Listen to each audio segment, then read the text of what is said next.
Ethan Cole pressed 2 fingers against the woman's frozen throat. Nothing. He tried again. There. A whisper of a pulse beneath skin cold as January stone.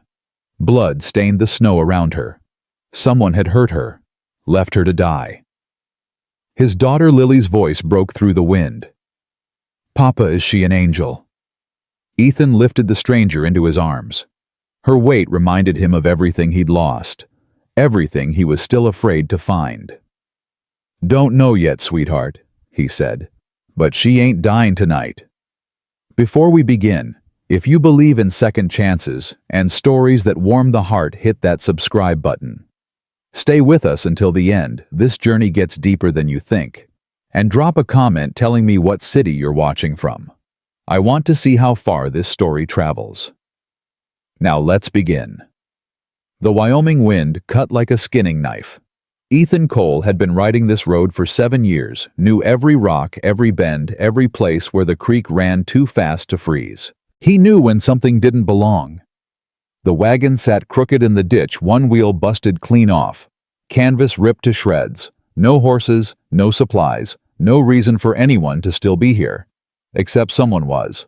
She lay curled beside the wagon bed, half buried in snow. Dark hair spread across white ground like spilled ink. Ethan's gut twisted. Could be a trap. Bandits used women as bait out here. But then Lily leaned forward from behind him, her small hand gripping his coat. "Papa, she's not moving." Ethan dismounted. His boots crunched loud in the silence. The woman didn't stir. He knelt beside her, brushed snow from her face. Young, maybe 30, lips blue, skin like marble. He pressed his fingers to her throat, waited. His own pulse hammered in his ears. There, faint, thread thin, but there. "Ma'am," he said. No response. He shook her shoulder. "Ma'am, can you hear me?" Her eyelids fluttered.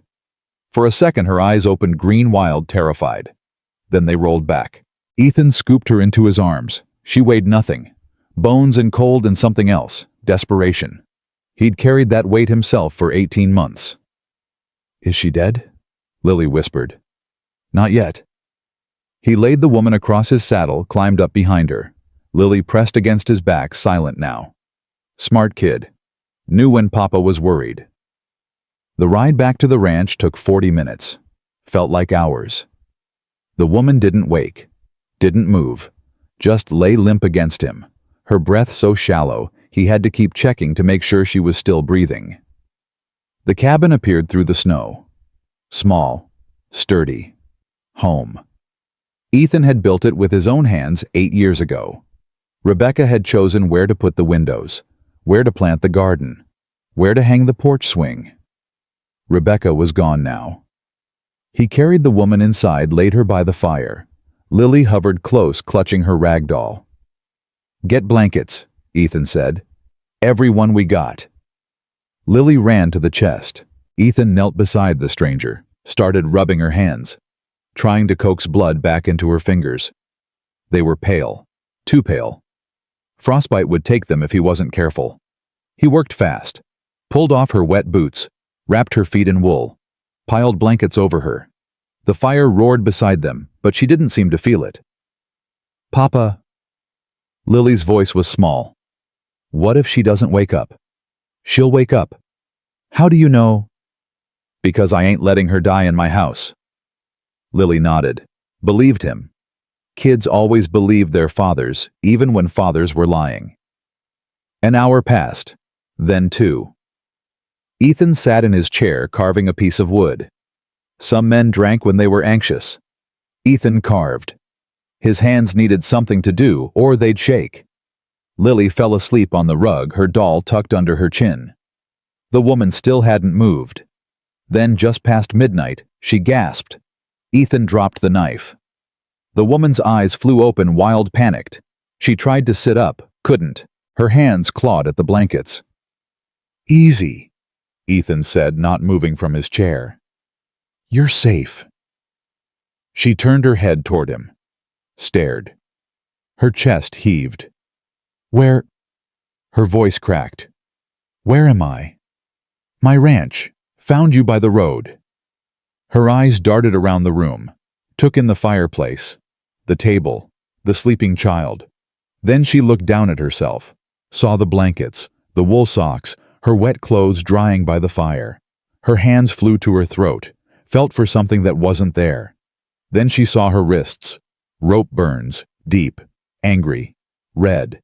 Ethan saw them too. His jaw tightened. She pulled the blanket up to her chin. "You didn't—" "No, ma'am. Just kept you from freezing." She stared at him, trying to decide if he was telling the truth. Ethan didn't look away. He'd learned a long time ago that honest men could meet a woman's eyes. "What's your name?" he asked. She didn't answer, just turned her face back to the fire. "All right," Ethan said. "Don't have to tell me. But you got rope burns on your wrists and blood on your dress.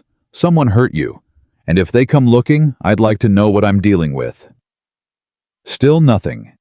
Ethan stood, walked to the stove, poured coffee into a tin cup, set it on the floor beside her. "I'll be in the next room. You need anything, holler." He started to walk away.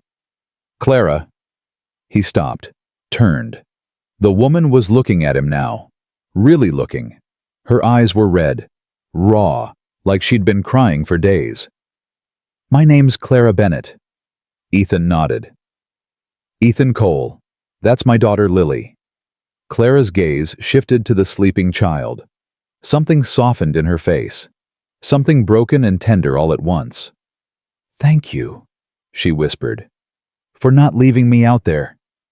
"Couldn't do that. Most men would have." Ethan picked up his knife, sat back in his chair. "I ain't most men." Clara pulled the blanket tighter. "No, I reckon you're not." She drank the coffee, slow, like it hurt to swallow. The fire crackled, the wind howled outside.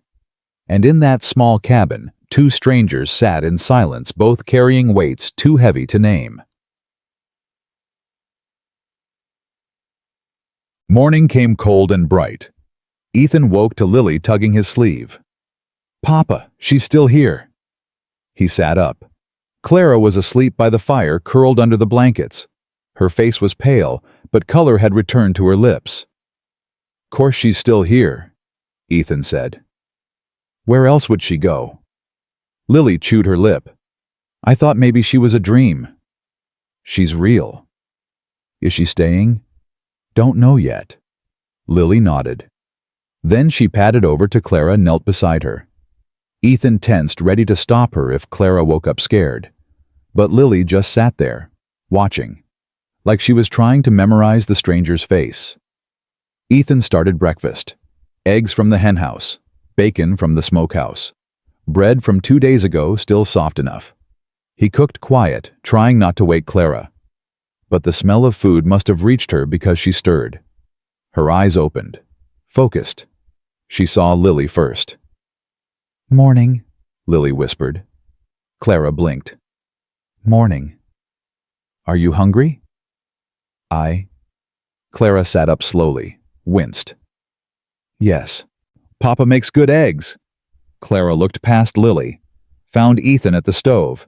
He didn't turn around, just kept cooking. "You can wash up at the basin," he said. "Got a clean shirt hanging by the door if you need it." Clara stood, her legs shook. She steadied herself against the chair, pride keeping her upright. Ethan recognized that pride. He'd worn it himself after Rebecca died. When folks came by with casseroles and sympathy. When they said he couldn't raise Lily alone. When they looked at him like he was already broken.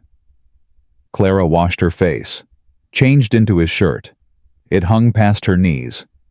She rolled the sleeves up, then joined them at the table. Ethan set a plate in front of her. Eggs, bacon, bread with butter. She stared at it. "Something wrong?" he asked. "No, I just—" Her voice caught. "Thank you. Eat." She did. Slow at first, then faster, like she hadn't eaten in days. Probably hadn't. Ethan didn't ask, just pushed the breadbasket toward her. Lily hummed while she ate, some lullaby Rebecca used to sing. Ethan's chest tightened. He focused on his coffee. "That's a pretty song," Clara said. Lily smiled. "Mama taught me." "Your mama sounds like she was special." "She was." Lily's smile faded. "She's in heaven now." Clara looked at Ethan. He met her gaze, said nothing. What was there to say Rebecca was gone? No amount of words would bring her back. "I'm sorry," Clara said softly. Ethan shrugged. Life goes on. Does it? The question hit harder than it should have. Ethan set his cup down. Has to. For her sake. He nodded toward Lily. Clara looked at the child, nodded. "Yeah, I reckon it does." They finished eating in silence. Lily collected the plates, carried them to the basin. Clara started to stand to help, but Ethan shook his head. "You're still recovering." "I can help." "Didn't say you couldn't. Said you're recovering. Big difference." Clara sat back down, watched him wash dishes. His hands were rough, scarred, capable. He moved like a man who'd learned to do everything alone. "How long was I out there?" she asked. "Don't know. Found you last night around 8. Storm started around 4. So anywhere between 4 hours and—" He paused. "Longer. Long enough to die. But you didn't. Because of you." Ethan dried the last plate, hung the towel. "Because you're stubborn. I just gave you a place to be stubborn in." Clara almost smiled. Almost. "Where are you from, Mr. Cole?" "Here. Born 20 miles north. Been ranching this land since I was 16. "And your wife?" His hand stilled. "She was from Ohio. Came out here with her family in 79. Met her at a barn dance." He paused. "She died 18 months ago. Fever took her after Lily was born." "I'm sorry." "You said that already." "I mean it." Ethan looked at her, saw the sincerity in her eyes. "I know." Lily tugged Clara's sleeve. "Want to see my doll?" Clara smiled. It was small, fragile, but real. "I'd love to." Lily ran to her cot, brought back a rag doll with button eyes. "Her name's Grace. Mama made her." Clara took the doll carefully, held it like it was precious. "She's beautiful." "She keeps the bad dreams away." "Does it work?" Lily shrugged. "Sometimes. Papa sings when the dreams are really bad." Clara glanced at Ethan. He was staring out the window, jaw tight, embarrassed, or maybe just remembering. "Your papa's a good man," Clara said quietly. Lily nodded. "The best." Clara handed the doll back. Lily clutched it to her chest, then looked up at Clara with wide, serious eyes. "Are you staying?" The question hung in the air. Ethan turned from the window, waited. Clara's throat worked. "I don't know." "Why not?" "Lily," Ethan said. "That's enough." But Lily didn't back down. "She doesn't have anywhere to go. We have room. Mama would want us to help." Ethan's jaw tightened. "Lily." "It's true, Papa. You said Mama always helped people. You said—" "I know what I said." Lily fell silent. But her eyes stayed on Clara. Hopeful, pleading. Clara looked at Ethan. "She's right. I don't have anywhere to go." "What happened?" Ethan asked. "Why were you out there?" Clara's hands twisted in her lap. "My husband died 6 months ago. Town blamed me. Said I poisoned him. I didn't. But they didn't care. They wanted someone to punish." She paused. "So I ran." "Where to?" "Anywhere. Nowhere. Just away." "And the rope burns." Her face went hard. 3 men caught me outside Deadwood. Said they'd take me back. Make sure I faced justice." She laughed. Bitter. Cold. "Justice. That's what they called it." Ethan's hands curled into fists. What did they do? Tied me up. Left me in that wagon. Said the cold would do their work for them. She met his eyes. Guess they were almost right. Ethan was quiet for a long moment. Then he stood, walked to the door, stared out at the snow. You can stay till the road's clear. Clara blinked. What? Roads won't be safe for a few days. You can stay here. Work for your keep if you want. But you ain't going back out there alone. Mr. Cole? It's Ethan. Ethan? She stood.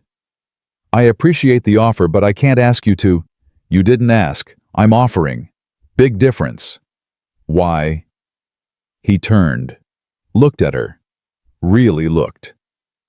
Because 18 months ago, I was where you are now, lost, broken, ready to give up, and folks helped me, helped Lily, didn't ask questions, didn't judge, just helped. He paused. Figure I owe it forward. Clara's eyes filled with tears. She blinked them back. I don't know what to say. Don't say nothing. Just don't freeze to death on my watch. Lily squealed, ran to Clara, hugged her waist. You're staying. Clara's hand settled on the child's head. Tentative, gentle, like she was afraid she'd break her. For a little while, Clara said. Just till the road's clear. Ethan nodded, turned back to the window, but his reflection showed something he hadn't seen in 18 months. Relief. 3 days passed. The snow melted slow. Clara worked alongside Ethan without complaint, chopping wood, feeding the animals, mending the fence where winter had cracked it. She didn't talk much, neither did he, but the silence wasn't uncomfortable. It was the silence of two people who understood that words weren't always necessary. Lily followed Clara everywhere, chattering, asking questions, singing. Clara answered patiently, never once told the child to hush, never once looked annoyed. On the 4th day, Ethan found them in the barn. Clara was teaching Lily how to braid a horse's mane. Lily's small hands fumbled with the strands. Clara guided her gently. Like this, see over and under. Keep it tight, but not too tight. It's hard, Lily said. Best things usually are. Lily concentrated, tongue between her teeth. Then she grinned. I did it. You sure did. Ethan leaned against the doorframe. Watched. Something in his chest loosened. Something that had been clenched tight since Rebecca died. Clara looked up, saw him, smiled. It was quick, small, but it reached her eyes. She's a fast learner, Clara said. Gets that from her mother. Clara stood, brushed hay from her skirt. She talks about her a lot. I know. She loved her. More than anything. Clara hesitated. Do you... She stopped, started again. Do you ever talk to her about Rebecca? Ethan's jaw tightened. Sometimes. What do you say, truth? That her mama was brave, that she loved her, that she didn't want to leave. Does it help? Don't know. Hope so. Clara nodded, looked back at Lily.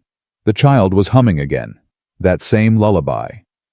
She has your eyes, Clara said, and Rebecca's smile. That's a good combination.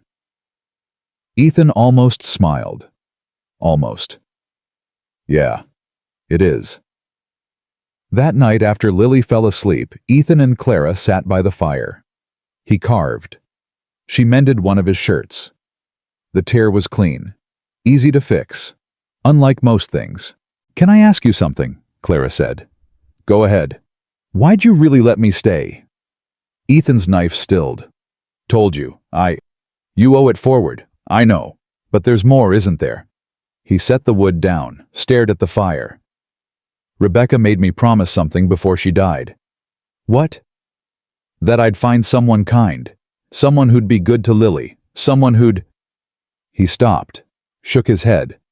Doesn't matter. It matters. She wanted me to move on. I couldn't. Why not? Because moving on felt like betrayal, like forgetting. Clara was quiet for a moment. I don't think that's what she meant. No. No. I think she meant, don't let grief kill you too. Ethan looked at her. Clara met his gaze. Her eyes were clear, honest. You lost someone too, he said. Yeah. Your husband? No. She smiled, sad, broken. Myself. Ethan understood. He'd lost himself too. Somewhere between Rebecca's last breath and the first time Lily called for Mama and no one answered. Think we can find ourselves again? He asked. Clara folded the shirt, set it aside. I don't know, but maybe we can try. Ethan nodded, picked up his knife, kept carving. Outside the wind whispered through the pines. The fire crackled, and in that small cabin, two people who'd been lost began to believe they might be found. On the fifth morning, a rider appeared. Ethan saw him from the window. Tall, well-dressed, expensive horse. He rode like a man who owned things, important things. Ethan's gut twisted. Stay inside, he told Clara. She was at the table braiding Lily's hair. Who is it? Don't know yet. He stepped onto the porch. The rider reined in. Looked down at Ethan with cold, calculating eyes. Ethan Cole. That's right. The man dismounted, extended a hand. Marshal Owen Garrett. Ethan didn't take it. What brings you out here, Marshal? Garrett's smile was thin. Heard you took in a woman. Clara Bennett. Ethan's blood went cold. Maybe. She's wanted. For what? Murder. Her husband died 6 months ago. Witnesses say she poisoned him. Witnesses or gossips? Garrett's eyes narrowed. You protecting her. I'm protecting the truth. The truth is she's dangerous, Cole, and if you harbor her, you're breaking the law. Ethan stepped off the porch, got close. What law says a man can't give a freezing woman shelter? The law that says murderers don't get second chances. She ain't a murderer. How do you know? Because I know what evil looks like, and she ain't it. Garrett laughed, short, sharp. You're a fool. Been called worse. The door opened. Clara stepped out. Her face was pale, but her spine was straight.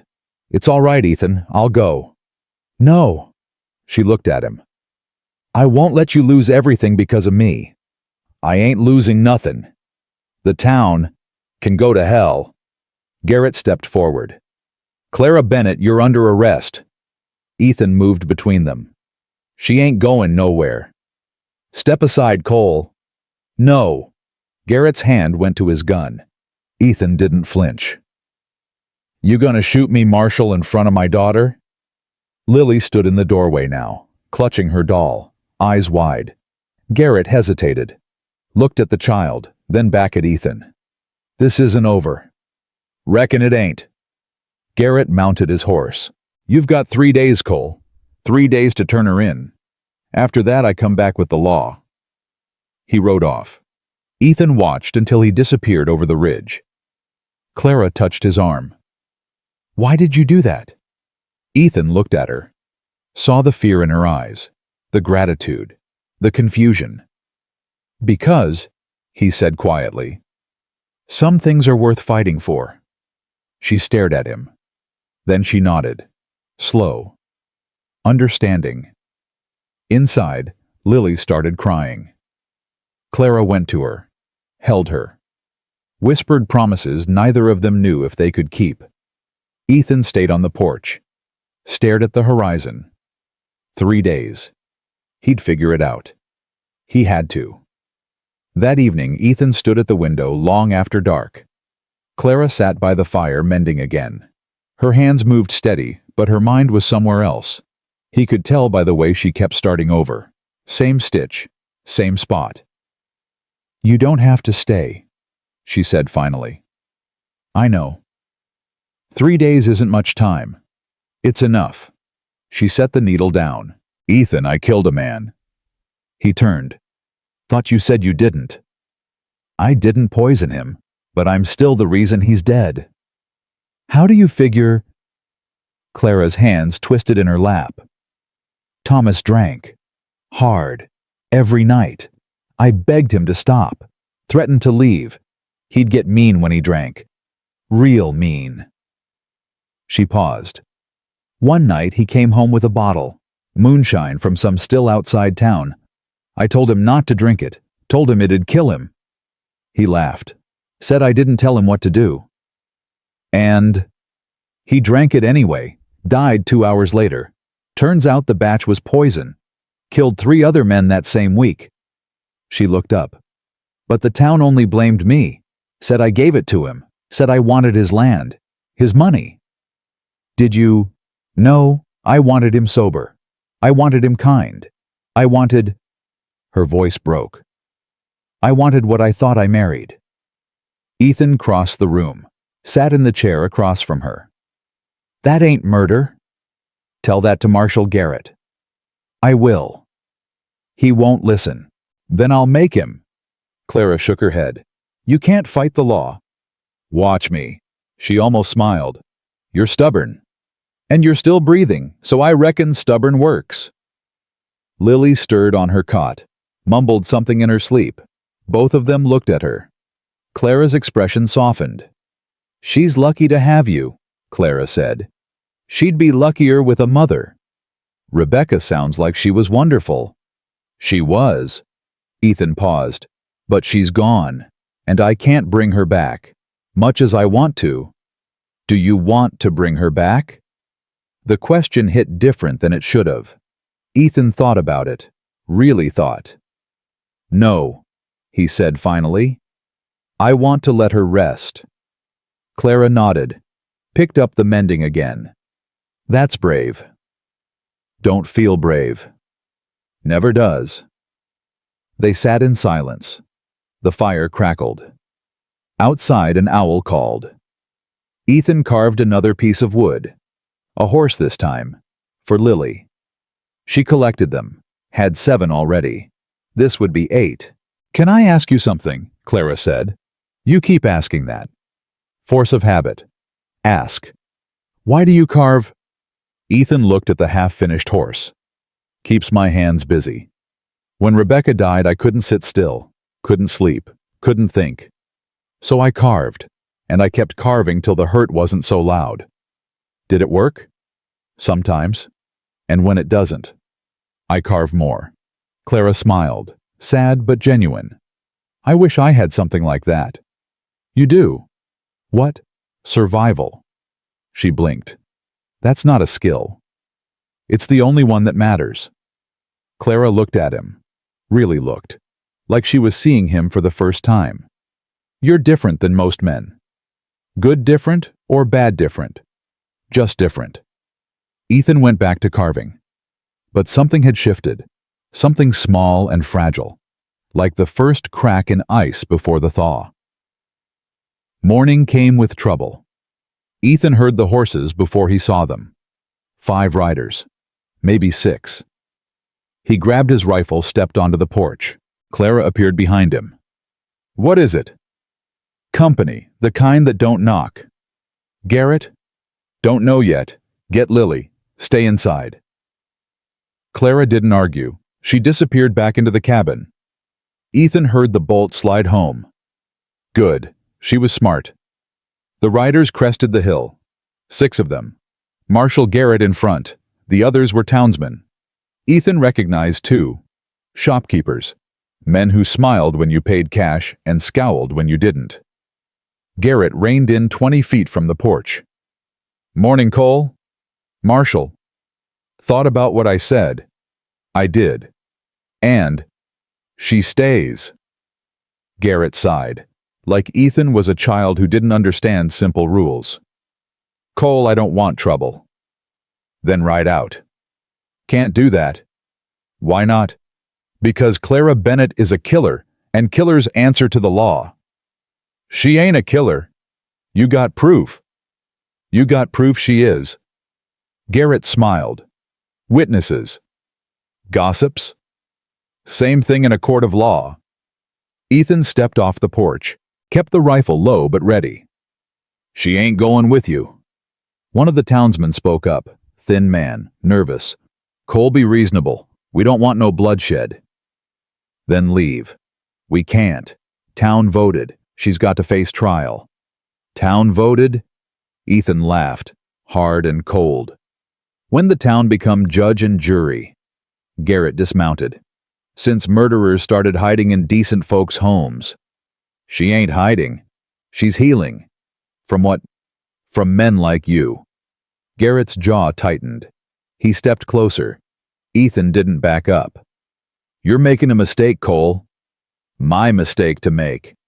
You'll lose everything. Your reputation, your ranch, your daughter." Ethan's blood went cold. "You threatening Lily?" "I'm stating facts. Town won't trade with a man who shelters killers. Your cattle won't sell. Your supplies won't come. How long you think you'll last?" Ethan raised the rifle, slow, deliberate. "Long enough." The townsmen shifted in their saddles, nervous now. This wasn't what they'd signed up for. "Cole," Garrett said, "put the gun down." "No." "I'll arrest you." "Try." They stared at each other. Garrett's hand hovered near his pistol. Ethan's finger rested on the trigger. The air between them hummed with violence waiting to happen. Then the cabin door opened. Clara stepped out, hands empty, chin high. "Don't," Ethan said without looking at her. "I won't let you die for me." "I ain't dying."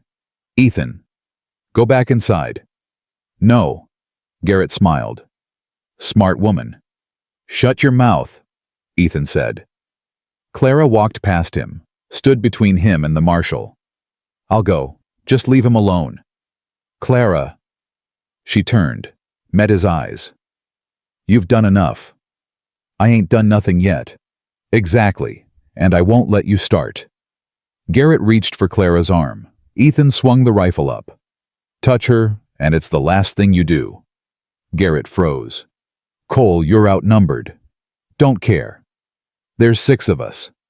I only need 1 bullet." The townsmen exchanged glances. One of them cleared his throat. "Marshal, maybe we should—" "Shut up," Garrett snapped. He looked at Ethan. "You're willing to die for her." "If it comes to that." "Why?" "Because it's right." "Right," Garrett laughed. "She's a murderer." "Prove it." "I don't have to. The town already decided." "The town's wrong." "The town's the law." "Then the law's broken." Garrett's hand moved toward his pistol. Ethan's finger tightened on the trigger. Clara stepped between them. "Stop," she said. "Both of you. Just stop." Ethan lowered the rifle. Not much, just enough. Clara looked at Garrett. "You want me, fine. I'll come. But you leave him alone. You leave his daughter alone. You leave this ranch alone. Deal." Garrett studied her. "Deal." "No," Ethan said.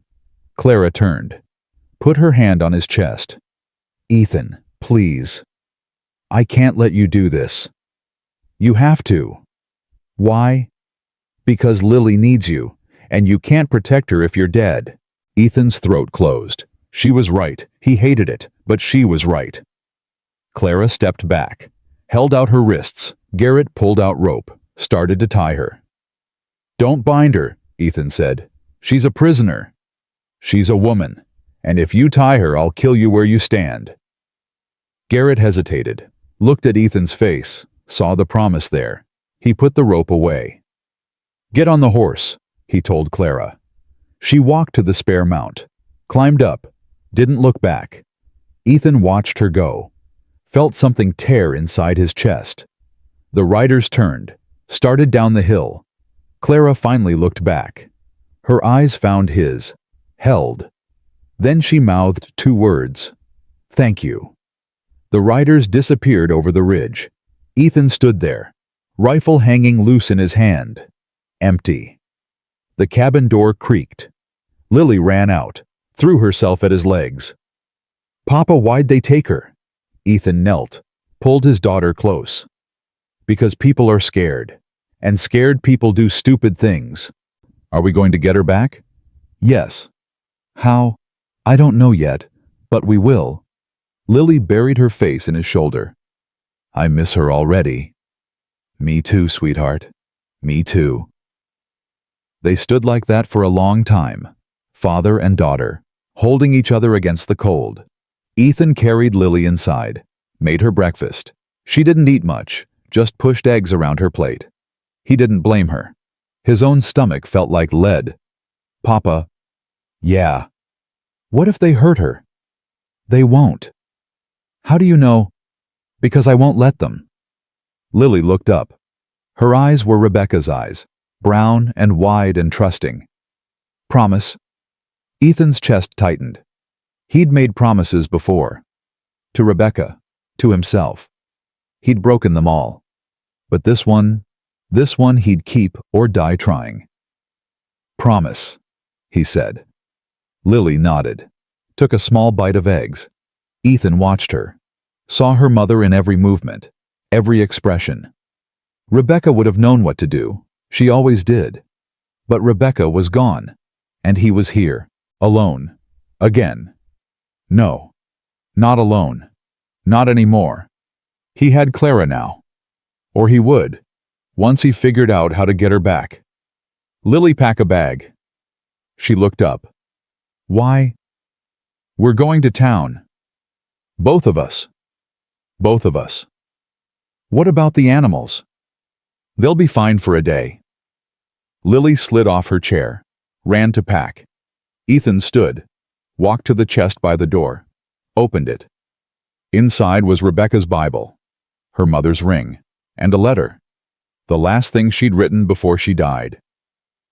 He unfolded it, read it again. The words he'd memorized months ago. Don't live alone. Find someone kind. Let someone in. Ethan folded the letter, put it back, closed the chest. I'm trying, Rebecca, he whispered. God help me. I'm trying.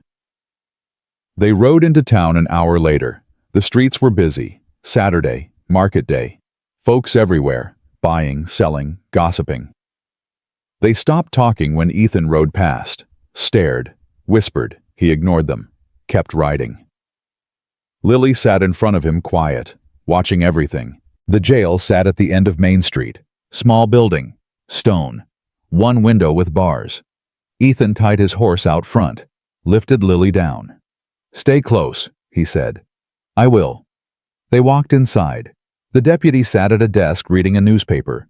Young kid, maybe 20. He looked up, saw Ethan, swallowed hard. Help you. Where's Garrett? Out. Where? Didn't say. Ethan walked to the cells. 2 of them. One empty, one holding Clara. She sat on a cot staring at the wall. She looked up when she heard footsteps. Saw Lily. Forced a smile. Hey, little one. Miss Clara? Lily ran to the bars.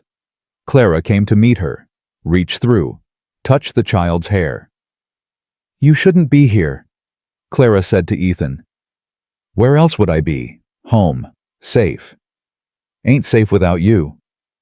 Clara's eyes filled. She blinked fast. Ethan, don't do this. Do what? Give me hope. Why not? Because hope hurts when it dies. Ethan gripped the bars. Then we better make sure it lives. The deputy cleared his throat. Mr. Cole, you can't be back here. Why not? Prisoners ain't allowed visitors without the marshal's permission. Then get his permission. He ain't here. So you said. Sir, I'm gonna have to ask you to leave. Ethan turned, looked at the kid, saw the fear in his eyes, the uncertainty. Good. He should be uncertain. How much they paying you? Ethan asked. Sir, to guard her. How much? That ain't your business. How much? The deputy shifted. $2 a day. Ethan pulled out a $5 gold piece, set it on the desk.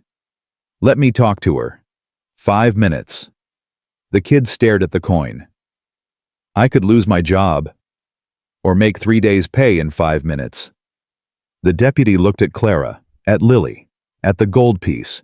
Then he stood. 5 minutes. I'll be outside. He left. Ethan turned back to Clara. I'm getting you out, he said. You can't. Watch me. Ethan, they'll arrest you too. Let them. What about Lily? That stopped him. He looked at his daughter. She stared back, trusting, believing. I'll figure it out, he said. Clara shook her head. You can't fight the whole town. Don't need to fight the whole town, just need to tell the truth. They won't listen. Then I'll make them. How? Ethan didn't answer. Because he didn't know. Not yet. But he'd figure it out. He had to. Lily pressed her face against the bars.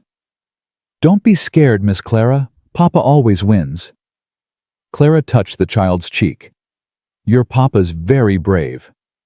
Are you brave too? Clara smiled, sad and small. I'm trying to be. That's what Papa says. He says being scared is okay as long as you try anyway.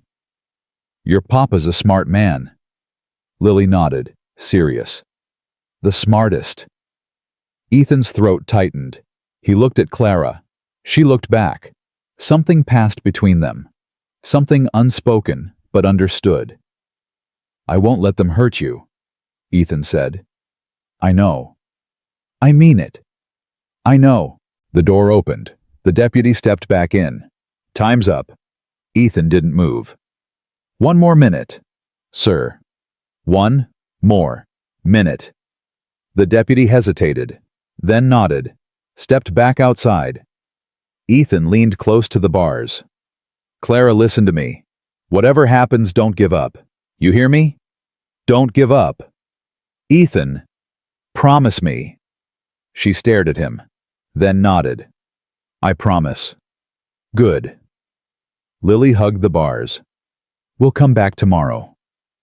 I'd like that, Clara said. Ethan pulled Lily away, gently. The child waved. Clara waved back. They walked out of the jail. The deputy was leaning against the wall, smoking. Thanks, Ethan said. The kid nodded. She really a killer? No. Then why's she here? Because people believe what they want to believe. The deputy took a drag. Shame. Yeah, it is. Ethan lifted Lily onto the horse, climbed up behind her. They rode slow through town. Folks still stared, still whispered. Ethan met their eyes. Didn't look away. Let them see he wasn't ashamed. At the edge of town, someone called his name. Cole. Ethan turned. An old woman stood on the boardwalk. Ruth Morrison. Owned the general store. She'd been kind after Rebecca died, brought food, watched Lily when Ethan had to work. Mrs. Morrison. She walked over, looked up at him. Her face was lined, weathered, but her eyes were sharp. Heard you're standing by that woman. I am. Why? Because she's innocent. Ruth nodded slowly. I believe you. Ethan blinked. You do. I do, and I ain't the only one. Could have fooled me. Ruth smiled, thin and knowing. People talk loud when they're scared, but some of us are listening, and what we hear don't match what we're told. What are you saying? I'm saying you might have more friends than you think, and when the time comes, we'll stand with you. Ethan stared at her. Why? Because Rebecca would've, and I owe her that much. She patted his leg, turned, walked back to her store. Ethan watched her go. Something loosened in his chest. Not much, but enough. Papa, Lily said, is Miss Ruth going to help? I think so. Good. Miss Clara needs all the help she can get. Ethan urged the horse forward. Yeah, sweetheart, she does. They rode home in silence. The sun was setting, painting the sky red and gold. Beautiful. Rebecca used to love sunsets. Said they reminded her that endings could be lovely too. Ethan hoped she was right. That night, Ethan couldn't sleep. He sat by the window watching the stars. Lily was asleep, breathing soft and even. He envied her. Childhood ignorance. The belief that fathers could fix anything. He heard footsteps on the porch. His hand went to his rifle, then a knock, soft, hesitant. Ethan opened the door. A man stood there, tall, thin, nervous. "Help you?" Ethan asked. "Mr. Cole." "That's right." "My name's Jacob, Jacob Freeman. He stopped, swallowed. "I need to talk to you. About Clara Bennett." Ethan's pulse quickened. "Come in." Jacob stepped inside, took off his hat, twisted it in his hands. Ethan closed the door, lit a lamp. "What about Clara?" Ethan asked. Jacob looked at the floor. "I was there, the night her husband died." Ethan went still. "Go on." "I heard the shot, ran over, found him dead, found her unconscious. There were 3 men, strangers. They'd robbed the place, took his money, his watch, everything. And I told Marshal Garrett, but he said it'd be easier to blame her. Said the town needed someone to punish. Said it'd be simpler that way." Jacob looked up. His eyes were haunted. "He paid me to stay quiet. $50. I took it. God help me, I took it." Ethan's fists clenched. "Why you telling me now?" "Because I can't sleep. Haven't slept right in 6 months. Every time I close my eyes, I see her face, hear her screaming." He paused. "She's innocent, Mr. Cole, and I let her hang for it." "She ain't hanged yet. But she will, unless someone speaks up." Ethan stepped closer. "You willing to speak up?" Jacob nodded, slow, scared, but certain. "Yes, sir, I am." "Town won't like it." "I know." "Garrett will come after you." "I know that too." "Then why?" Jacob looked at him. "Because it's right, and I'm tired of living wrong." Ethan held out his hand. Jacob took it. They shook. Firm. Final. "Tomorrow," Ethan said. "We go to town tomorrow. You tell them everything." "Yes, sir." "And Jacob." "Sir." "Thank you." Jacob nodded, put his hat back on, walked to the door, stopped, turned. "Mr. Cole?" "Yeah." "That woman's lucky to have you." Ethan almost smiled. "I'm the lucky one." Jacob left. Ethan stood there, heart pounding, hope rising, dangerous hope, the kind that could break you if it failed, but also the kind that could save you if it didn't. He looked at Lily, still sleeping, peaceful, trusting. "We're going to fix this," he whispered. "I swear it." Outside, the wind picked up. Clouds rolled in. By morning it would rain. But Ethan didn't care about the weather. He cared about Clara, about justice, about proving that one man standing up could change everything. He sat in his chair, picked up his knife, started carving. Not a horse this time. Something else. Something he'd give Clara when this was over. A promise in wood, small and simple, but real. Morning came hard and fast. Ethan woke before dawn dressed in his good shirt, the one Rebecca had sewn. He checked his rifle, loaded, ready. Then he woke Lily. "Get dressed, sweetheart. We're going to town." She rubbed her eyes. "Is today the day we save Miss Clara?" "Yeah, today's the day." Lily dressed quick, braided her own hair. Ethan made breakfast. Neither of them ate much. Too much nervous energy, too much at stake.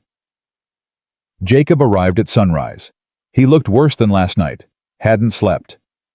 Ethan could tell by the shadows under his eyes, the tremor in his hands. "You ready?" Ethan asked. "No, but I'm here. That's all that matters." They saddled up, rode toward town. The sky was gray, heavy, like it was holding its breath. Lily sat in front of Ethan.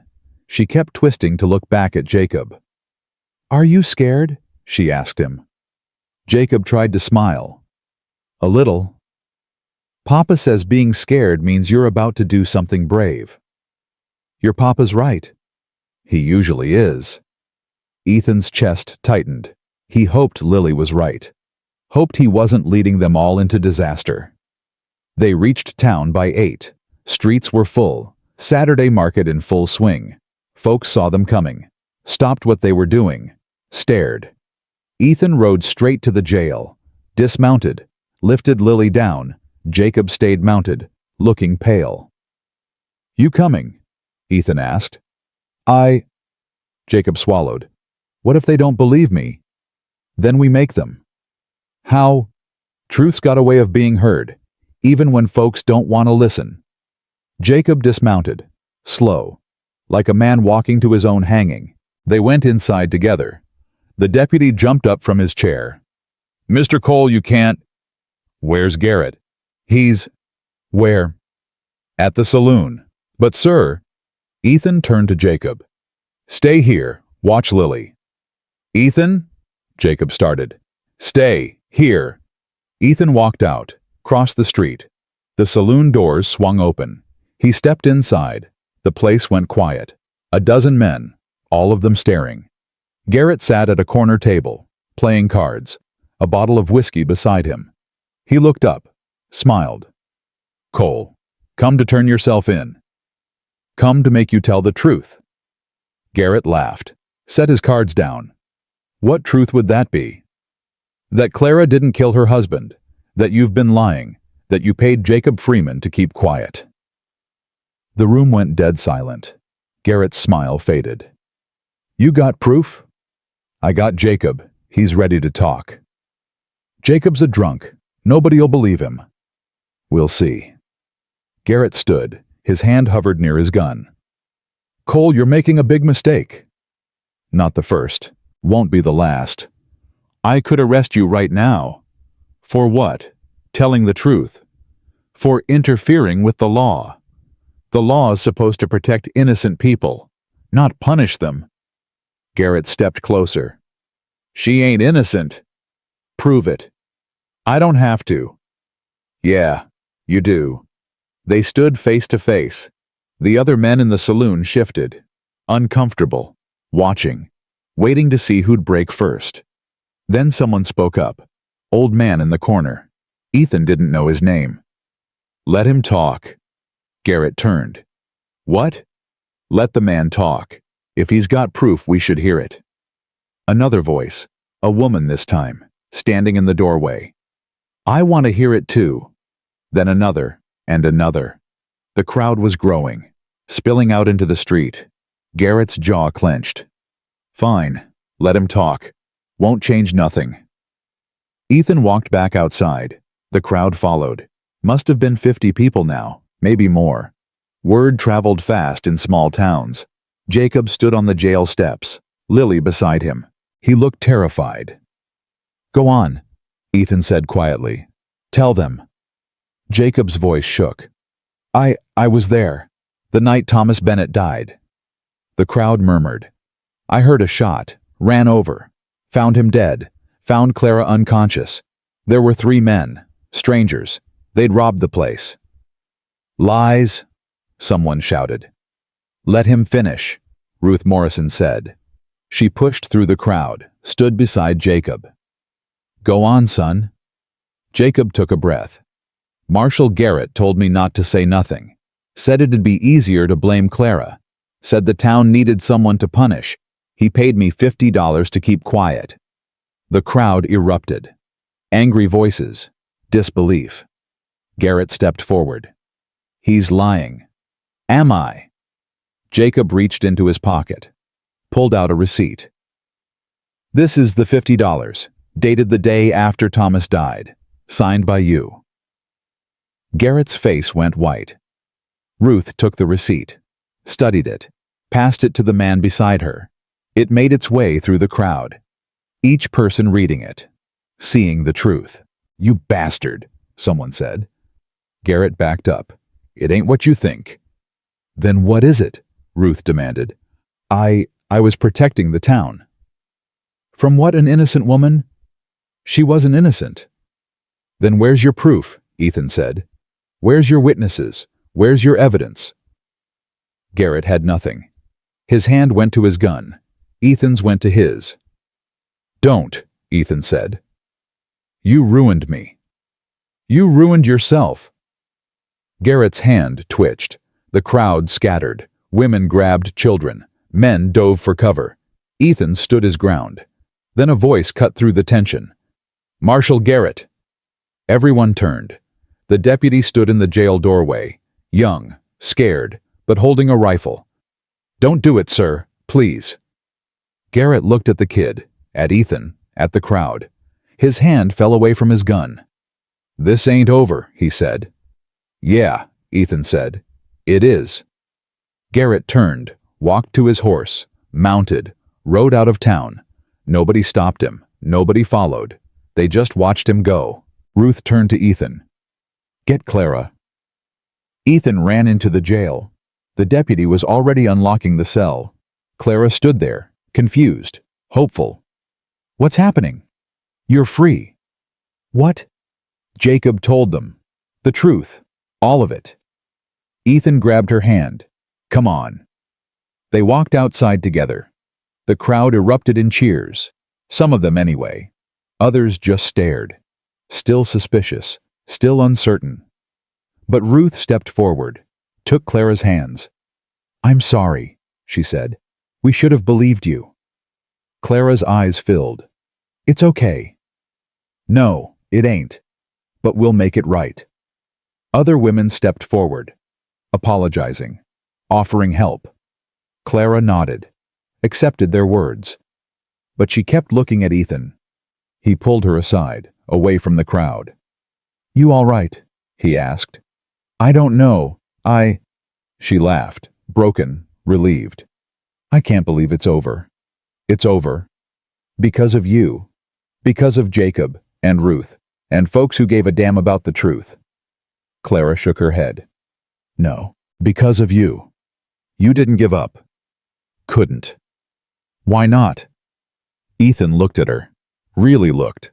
Saw the woman who'd survived winter. Who'd been kind to his daughter. Who'd made him feel alive again.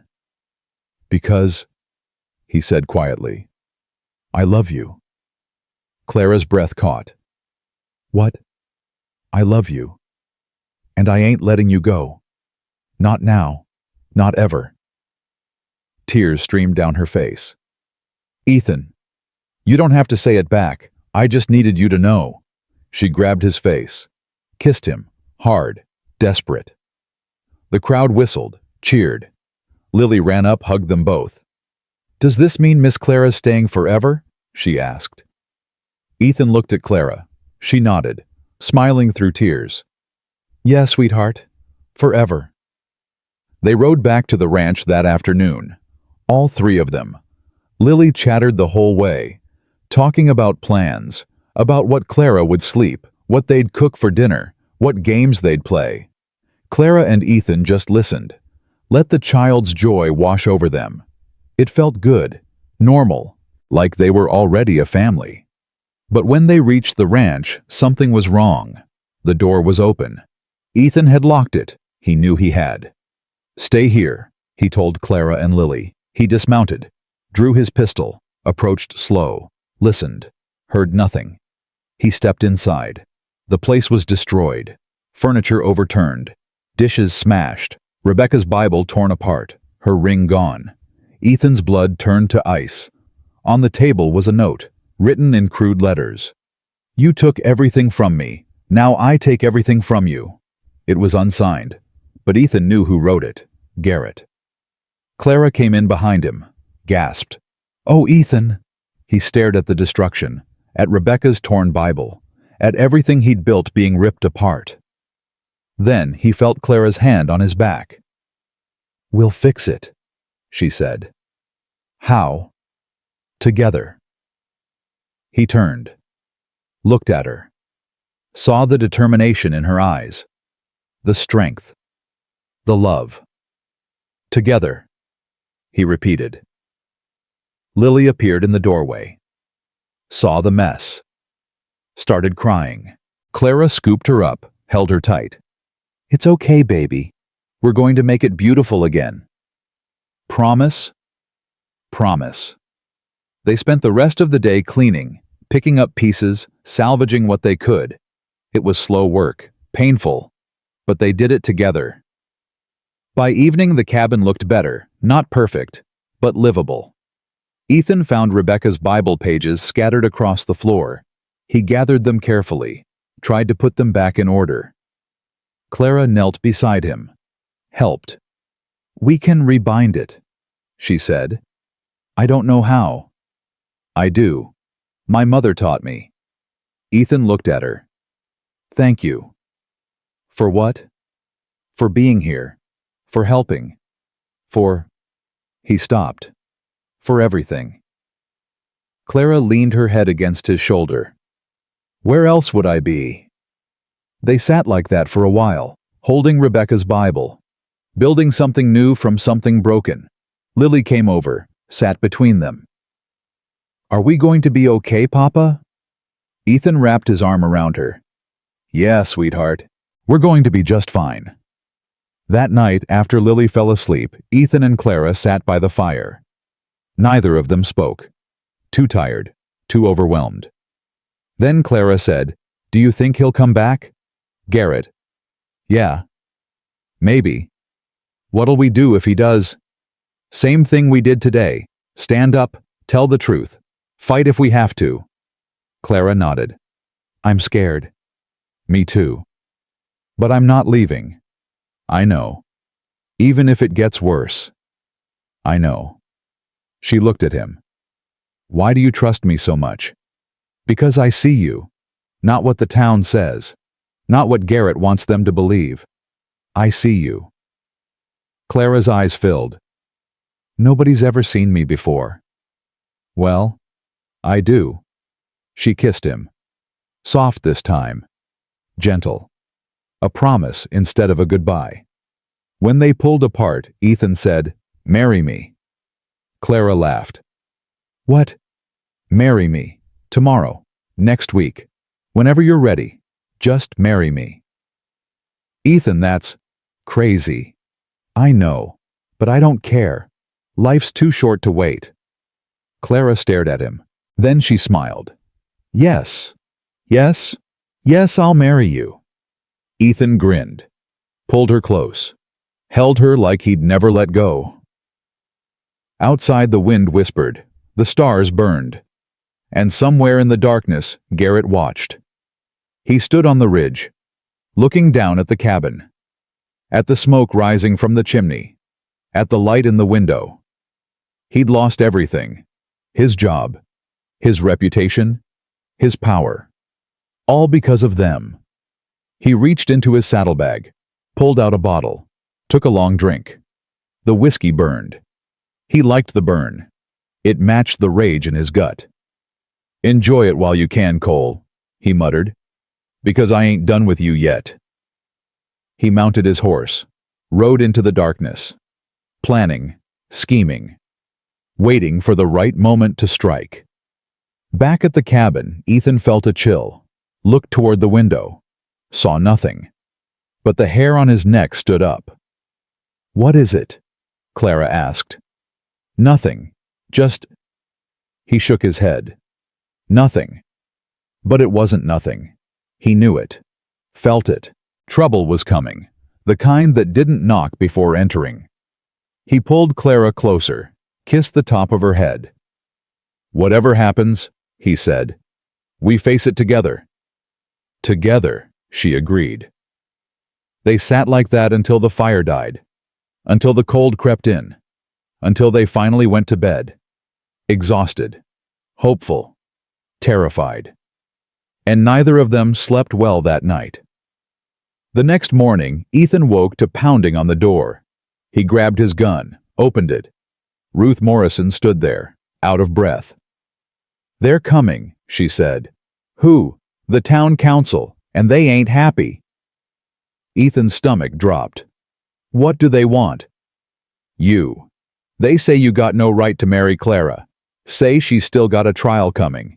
Say Garrett's got friends in high places." "Garrett's gone. But his influence ain't. He sent word to the territorial judge, told him Clara needs to stand trial proper, in front of a real court. Clara appeared behind Ethan. When? 2 weeks. They're bringing a judge from Cheyenne. Can they do that? Ethan asked. They can do whatever they want. They're the law. Ethan slammed his fist against the doorframe. This is insane. I know, but it's happening. Ruth looked at Clara. You need a lawyer. We can't afford a lawyer. Then we'll find one who works for free. Or we'll stand up ourselves and testify. Will that be enough? Ruth didn't answer. Which was answer enough. Clara's face went pale. I'm going to hang, aren't I? No, Ethan said. You're not. I won't let that happen. You can't stop it. Watch me. Ruth put her hand on Ethan's arm. There might be another way. What? Run. Take Clara and Lily. Go somewhere they can't find you. Start over. Run. Ethan shook his head. I ain't running. Ethan, if she stays, she stays. And we fight. And we win. And if you don't. He looked at Clara, saw the fear in her eyes, the resignation, like she'd already accepted her fate. Then I go down fighting, he said. Ruth sighed.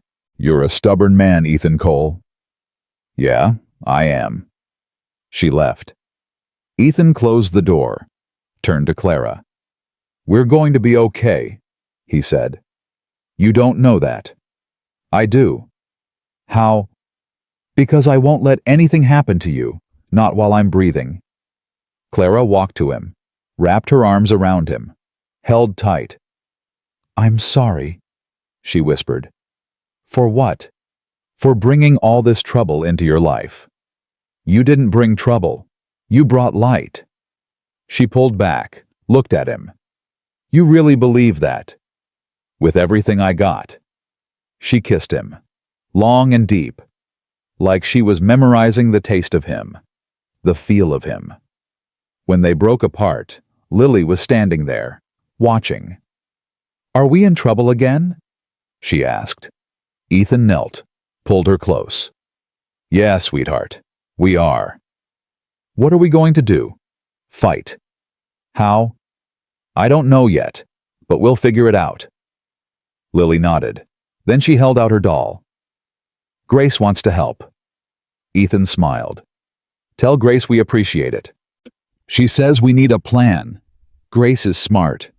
She says you should marry Miss Clara now, before they stop you. Ethan looked at Clara. She's got a point. Clara laughed, broken but real. You want to get married today? Why not? Because we don't have a preacher, or witnesses, or... We got each other. That's all we need. Clara stared at him. Then she nodded.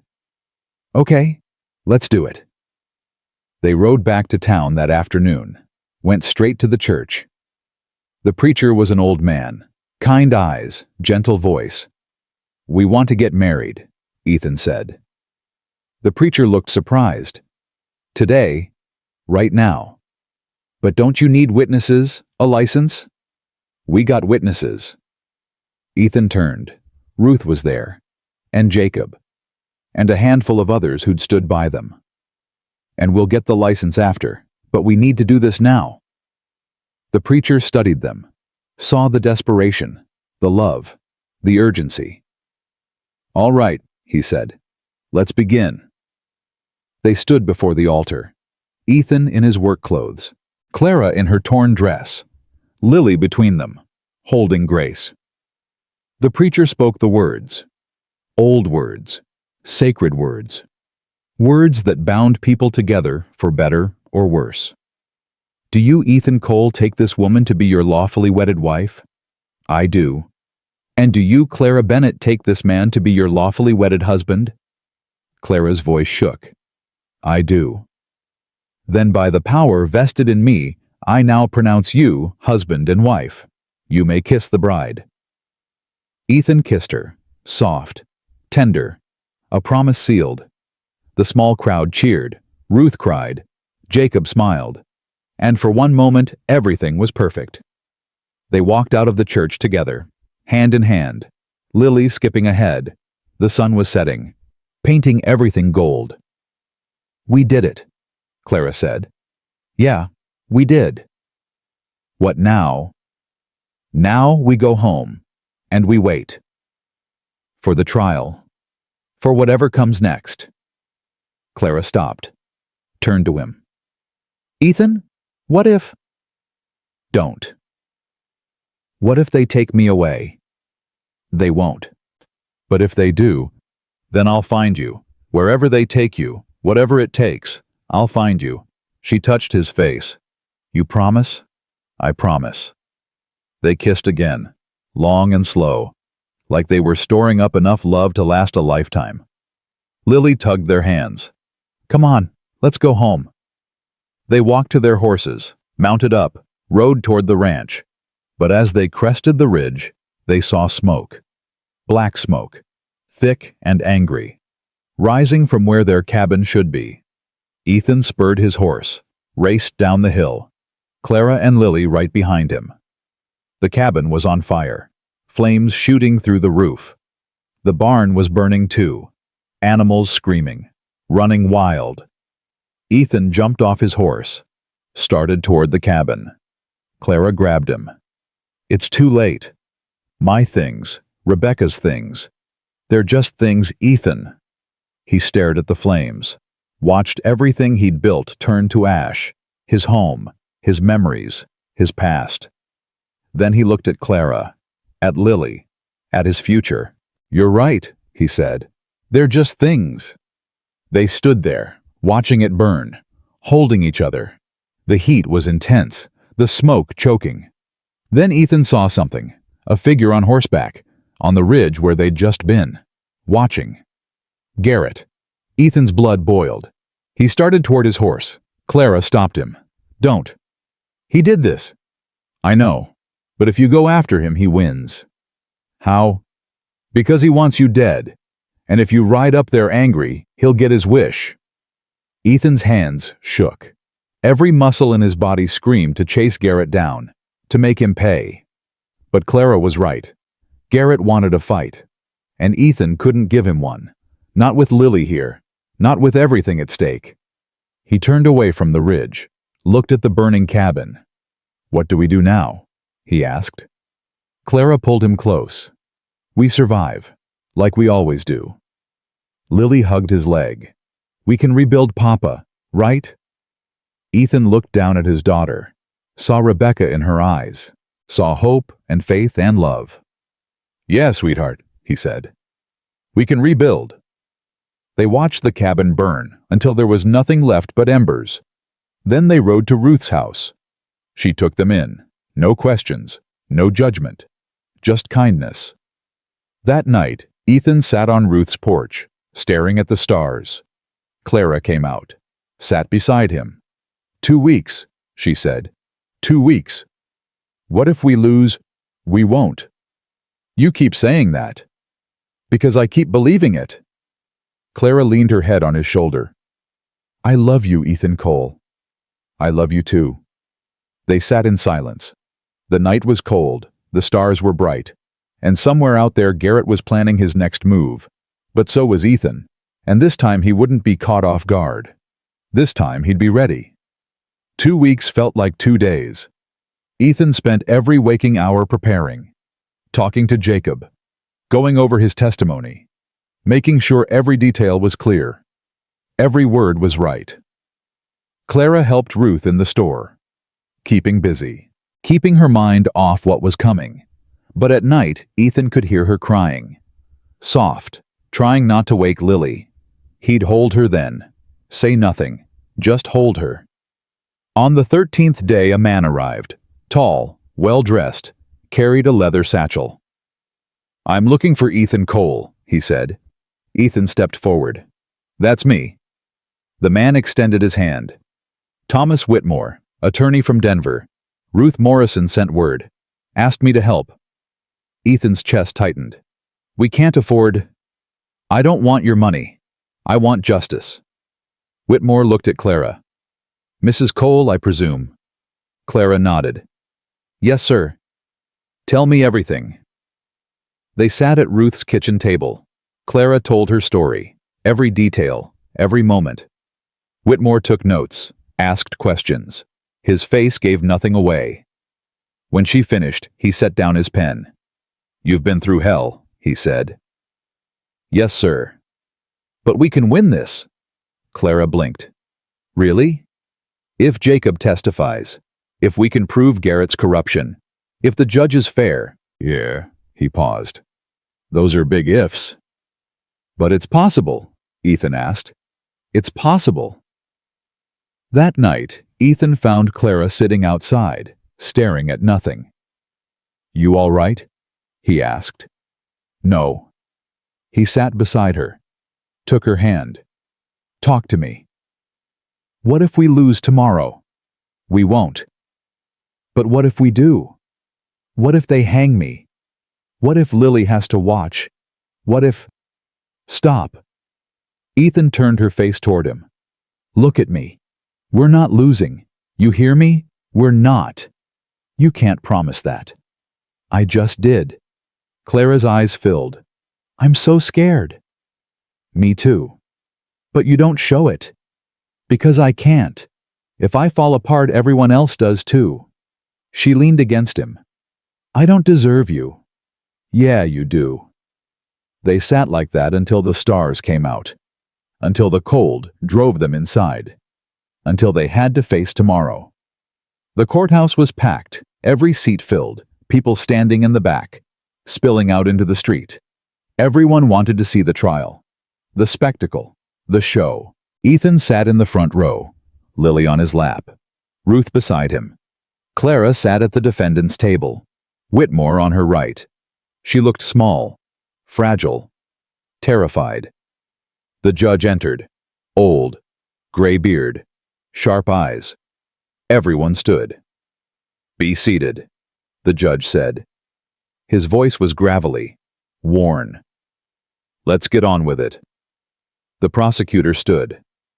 A man named Dawson, slick, confident, bought and paid for by Garrett.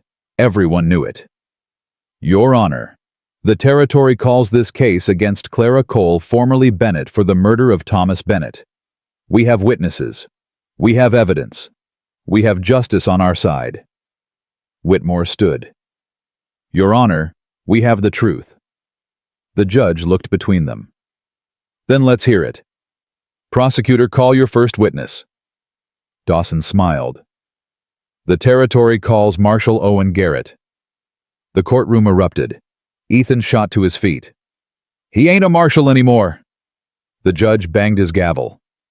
"Order Mr. Cole sit down or I'll have you removed." Ethan sat, jaw clenched, hands fisted. Garrett walked in, smug, cleaned up, looking like he'd never done wrong in his life. He took the stand, swore on the Bible, lied through his teeth. "I investigated Thomas Bennett's death thoroughly," Garrett said. "Found evidence Clara had purchased arsenic 2 weeks prior. Found witnesses who heard her threaten him." "What witnesses?" Whitmore demanded. "Objection," Dawson said. "Defense will have their turn." The judge nodded. "Sustained. Continue, Mr. Garrett." Garrett went on, painting Clara as a cold-blooded killer, a woman scorned, a wife who wanted her husband's money. Every word was poison. Every sentence was a noose tightening. Clara sat still, face pale, hands shaking. Ethan wanted to scream, wanted to drag Garrett off that stand and make him tell the truth. But he couldn't. He could only sit and watch and pray. Finally, Whitmore stood. "Your Honor, I'd like to cross-examine." "Proceed." Whitmore approached Garrett. Slow, deliberate. "Mr. Garrett, you said you investigated thoroughly. Did you investigate the 3 men who robbed the Bennett home that night?" Garrett's jaw tightened. "What 3 men?" "The ones Jacob Freeman saw. The ones who actually killed Thomas Bennett." "There were no 3 men. Freeman's a drunk. His testimony's worthless." Is it just inconvenient for you?" Dawson jumped up.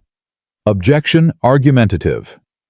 Sustained. Mr. Whitmore, stick to questions. Whitmore nodded. Mr. Garrett, did you pay Jacob Freeman $50 to keep quiet about what he saw? The courtroom went silent. Garrett's face flushed. No. You sure about that? Yes. Whitmore reached into his satchel, pulled out the receipt. Then what's this? Garrett stared, said nothing. Let me read it for you. $50. Payment for services rendered. Signed Owen Garrett. Dated the day after Thomas Bennett's death. That sound familiar? That was for something else. What? I don't remember. Convenient. Objection, Dawson shouted.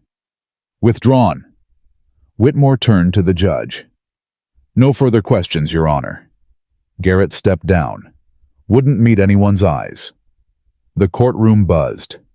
Whispers, murmurs, hope. Dawson called 2 more witnesses. Townspeople who claimed Clara had threatened Thomas, who said she'd bought poison. But under Whitmore's questioning, they fell apart. Admitted they'd heard things secondhand. Admitted they didn't really know. Then Whitmore stood. The defense calls Jacob Freeman. Jacob walked to the stand, pale, shaking. He swore on the Bible, looked at Clara, mouthed, I'm sorry. Mr. Freeman, Whitmore said, tell the court what you saw the night Thomas Bennett died. Jacob took a breath. I was walking home, heard a gunshot, ran toward the Bennett house, saw 3 men running out. They had bags, looked like they'd robbed the place. Did you recognize these men? No, sir. Never seen them before. What happened next? I went inside, found Thomas dead, found Clara unconscious, blood everywhere. I ran to get help. Marshal Garrett showed up. I told him what I saw. And what did he say? Jacob swallowed. He said it'd be easier to blame Clara. Said the town needed someone to punish. Said he'd pay me to keep quiet. The courtroom exploded, shouting, anger, disbelief. The judge banged his gavel. Order, order, or I clear this court. The noise died down. Whitmore continued. Did you take the money? Yes, sir, I did, and I've regretted it every day since. Why are you speaking up now? Because I can't live with it anymore. Clara's innocent, and I won't let her hang for something she didn't do. Whitmore nodded. Thank you, Mr. Freeman. Dawson stood for cross-examination. He tried to discredit Jacob, called him a drunk, a liar, a man desperate for attention. But Jacob didn't break. He stuck to his story, calm, steady, honest. When Dawson finished, Jacob stepped down, walked past Garrett, stopped. I hope you can live with yourself, Jacob said, because I sure as hell couldn't. He walked out. The courtroom was silent. Then Whitmore called his final witness. The defense calls Clara Cole. Clara stood, walked to the stand. Every eye in the room followed her. She swore on the Bible, sat, looked at Ethan.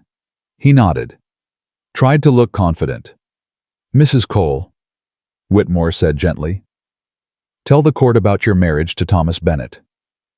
Clara's voice was soft. It wasn't a good marriage. Thomas drank. He'd get mean. Sometimes he'd hit me. Did you ever threaten to leave him? Yes. Did you ever threaten to kill him? No. Never. Did you purchase arsenic 2 weeks before his death? Yes. The courtroom gasped. Why? Whitmore asked. For the rats. We had rats in the cellar. Bad. Thomas told me to get poison. Do you have proof of this? The shopkeeper would remember. I told him what I needed it for. Whitmore nodded. Tell the court what happened the night Thomas died. Clara took a breath. Thomas came home drunk. He had a bottle. Moonshine. I told him not to drink it. Told him it looked wrong. Smelled wrong. He got angry. Said I didn't tell him what to do. He drank it anyway. Then what? He collapsed. Started convulsing. I tried to help him, tried to get him to vomit, but her voice broke. He died in my arms. What happened next? 3 men burst in. They had guns. They hit me, knocked me out. When I woke up, Jacob was there. And the marshal. And everyone was looking at me like I'd done something terrible. Did you kill your husband, Mrs. Cole? No. I tried to save him. Dawson stood. Mrs. Cole, you said your husband was mean, that he hit you. That sounds like motive to me. I didn't kill him. But you wanted him gone. I wanted him sober. There's a difference. Is there? You admitted you bought poison. You admitted you wanted to leave. Seems to me you found an easy way out. That's not true. Then why should we believe you, a woman with motive, with opportunity, with the means? Clara's eyes filled. She looked at Ethan. He stood. Because she's telling the truth, he shouted. The judge banged his gavel. Mr. Cole, sit down. She didn't do it. Anyone with eyes can see that. Mr. Cole, one more outburst and you'll be held in contempt. Ruth pulled Ethan down. Don't make it worse, she whispered. Ethan sat, but his heart was pounding. His hands were shaking. He couldn't lose her. Not now.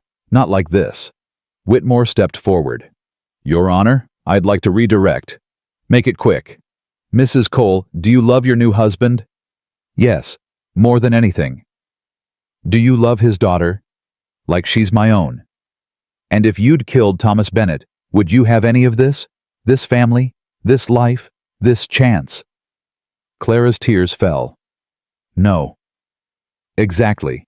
Because Clara Cole isn't a murderer. She's a survivor. And she deserves better than this. Whitmore turned to the jury. We all do. The judge called a recess. The jury filed out. Ethan rushed to Clara, held her. You did good, he said. It wasn't enough. It was. It will be. She clung to him. What if? Don't. Not yet. They waited. An hour. 2. Lily fell asleep on Ruth's lap. The courtroom stayed full. Everyone waiting. Watching. Finally, the jury returned. Have you reached a verdict? The judge asked. The foreman stood. An old rancher. Weathered. Tough. We have, Your Honor. What say you? The foreman looked at Clara, then at Ethan, then at the judge. We find the defendant. The doors burst open. A man ran in, out of breath, covered in dust. Stop, Your Honor, stop. The judge banged his gavel. Who are you? Deputy Marshal Franklin, from Cheyenne. I have new evidence. Dawson jumped up. Objection, the trial's over. Not till the verdict's read, the judge said. What evidence? Franklin pulled out a folder. We caught the 3 men who robbed the Bennett home. They confessed, all of it. Said they poisoned the moonshine to rob drunk men. Said they didn't know it'd kill. But it did. 4 men total, including Thomas Bennett. The courtroom erupted. Garrett stood, tried to leave. 2 deputies blocked the door. Owen Garrett, Franklin said. You're under arrest for obstruction of justice, bribery, and conspiracy. Garrett lunged for the door. The deputies grabbed him. He fought, screamed. She's guilty. She killed him. No, Franklin said. She didn't, and you knew it. They dragged Garrett out. His screams echoed down the hall. The judge banged his gavel.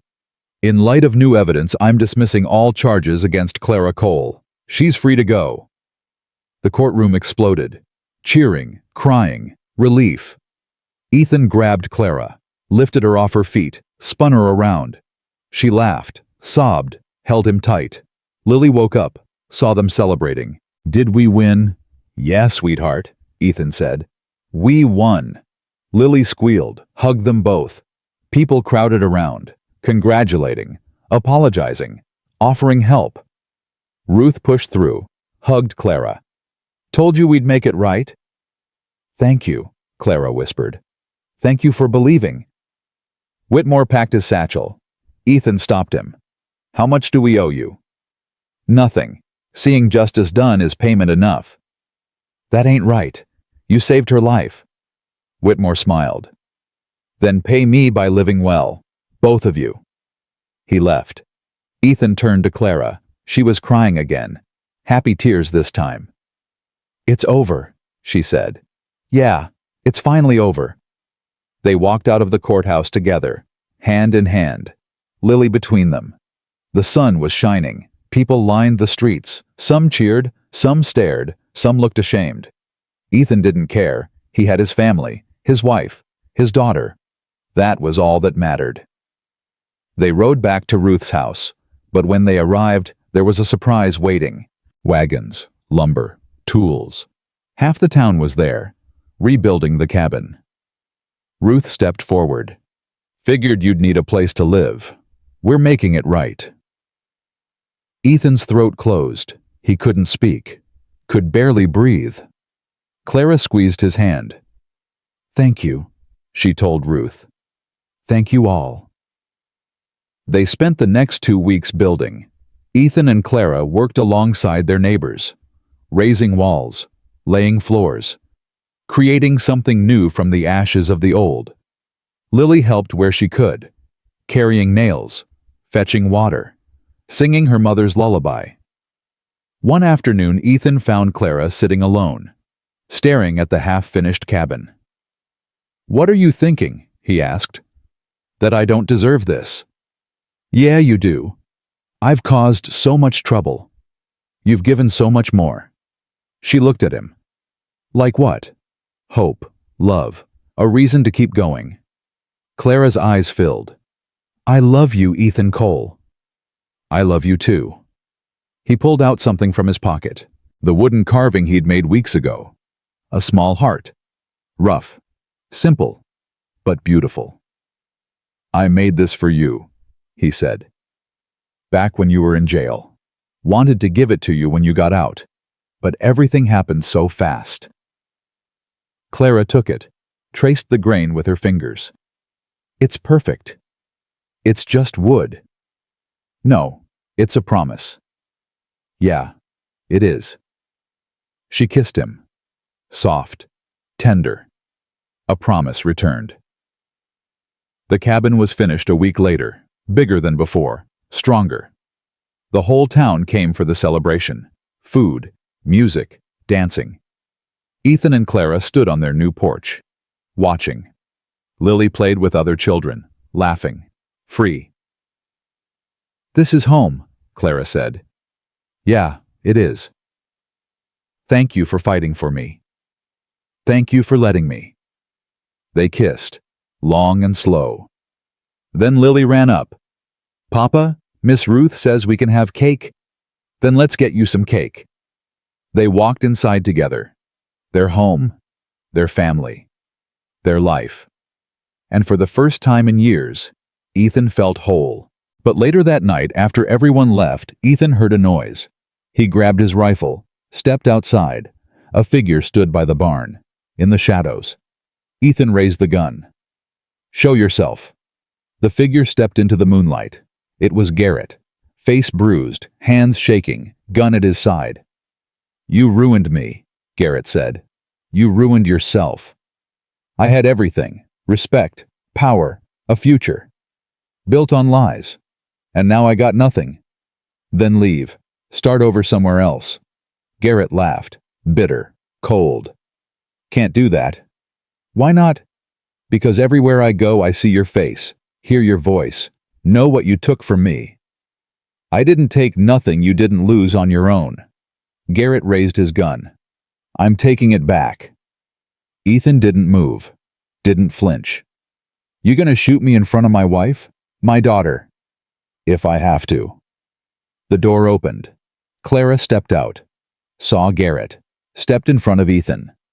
No, she said. Clara. Ethan tried to pull her back. She wouldn't move. If you're going to shoot someone, shoot me. I'm the one you really hate. Get out of the way, Garrett said. No. I'll shoot through you. Then do it. Garrett's hand shook. You don't get to win. I already won. I'm alive. I'm loved. I'm free. What do you have? Garrett's face crumpled. The gun wavered. I have nothing. Then let it go, Clara said softly. Let us go. Let yourself go. For a moment, Garrett looked broken, lost, human. Then his face hardened. I can't. He raised the gun, aimed at Clara. Ethan moved, pushed her aside, grabbed for Garrett's arm. The gun went off. The shot echoed through the night. Birds scattered. Horses whinnied. Ethan and Garrett fell to the ground, wrestling, fighting for the gun. Clara screamed, ran inside, came back with Ethan's rifle. Stop! She shouted. They didn't hear her. Ethan punched Garrett. Garrett kneed Ethan. They rolled. Grappling. Desperate. Then another shot. Everyone froze. Garrett went limp. Ethan pushed him off, looked down. Blood spread across Garrett's chest. The gun was still in his hand. He'd shot himself. Accident or purpose, it didn't matter. Garrett looked up at Ethan.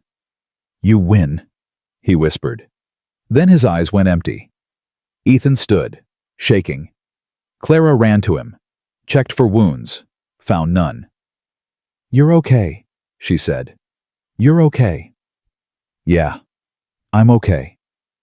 Lily appeared in the doorway, saw the body. Ethan moved to block her view. Go inside, sweetheart. Is the bad man gone? Yeah, he's gone. Forever. Forever. Lily nodded, went back inside. Ethan looked at Clara. It's really over now, he said. Yeah, it is. They stood there, holding each other. Two people who'd survived hell, who'd fought through fire, who'd come out the other side. Ruth arrived with the sheriff an hour later. They took Garrett's body, asked questions. Ethan told them everything. Self-defense, clear and simple.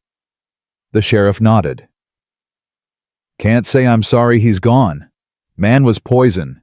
Yeah, he was. You folks gonna be all right. Ethan looked at Clara.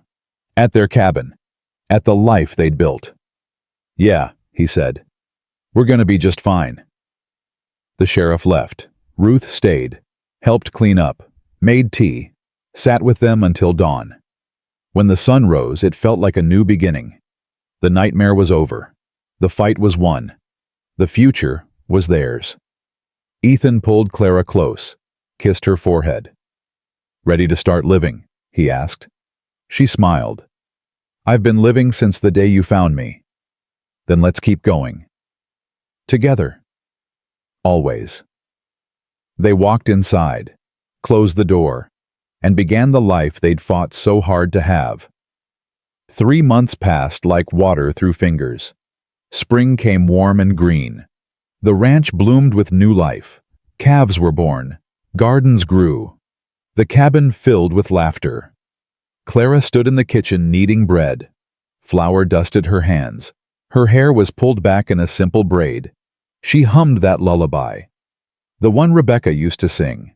Ethan came in from the barn, kissed her cheek. Smells good. It'll be ready soon. Where's Lily? Playing by the creek. Said she was building a fort. Ethan smiled. I'll go check on her. Ethan? He turned. Yeah. I'm late. He blinked. Late for what? Clara's face flushed. My monthly. I'm 3 weeks late. The words hit him like a bolt. You mean? I think so. I'm not sure yet, but I think so. Ethan crossed the room in 2 strides, pulled her into his arms. Clara. Are you happy? Happy His voice broke. Yeah, I'm happy. She laughed, cried, held him tight. I was scared to tell you. Why? Because what if you weren't ready? What if it was too soon? What if... He kissed her, hard, deep. It's perfect. You're perfect. This is perfect. They stood like that, holding each other. A new life growing between them. A future neither of them had dared to hope for. Then Lily screamed. They broke apart, ran outside. Lily was at the creek, pointing, crying. "Papa! Papa! Come quick!" Ethan ran. Clara right behind him. They reached the creek. Lily pointed at something in the water. A woman, face down, not moving. Ethan waded in, pulled her out, turned her over. She was young, maybe 20, soaking wet, bruised, but breathing. "Clara, get blankets!" Clara ran. Ethan carried the woman to the cabin, laid her by the fire. Lily hovered close, scared. "Who is she, Papa?" "Don't know yet." Clara came back with blankets. They wrapped the woman up, rubbed her hands, tried to warm her, just like before. Just like the first time Ethan found Clara. The woman's eyes fluttered open, panicked, wild. "Easy," Ethan said. "You're safe." She scrambled back, hit the wall. "Where am I?" "My ranch. Found you in the creek." "I have to go. I have to—" She tried to stand. Collapsed. Clara caught her. "You're not going anywhere. Not like this." The woman stared at Clara. Recognition flickered. "You're her. The one they said was a killer." Clara's face went pale. Yes, but I'm not." "I know. I heard what happened. Everyone did." The woman's eyes filled. "That's why I came." "Why?"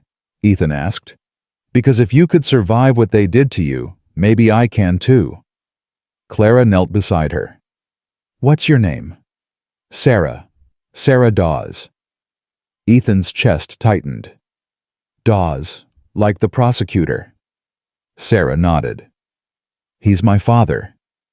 "Why are you running from him?" "Because he wants to marry me off, to a man twice my age, a man who—" She stopped, shook her head. "I said no. He hit me, locked me in my room. I climbed out the window, ran." Clara's hand found Sarah's. "You're safe now." "For how long he'll come looking. He always does." Ethan stood. "Let him come. He ain't taking you back." Sarah looked up. "You don't know him. He's powerful, connected. I don't care what he is.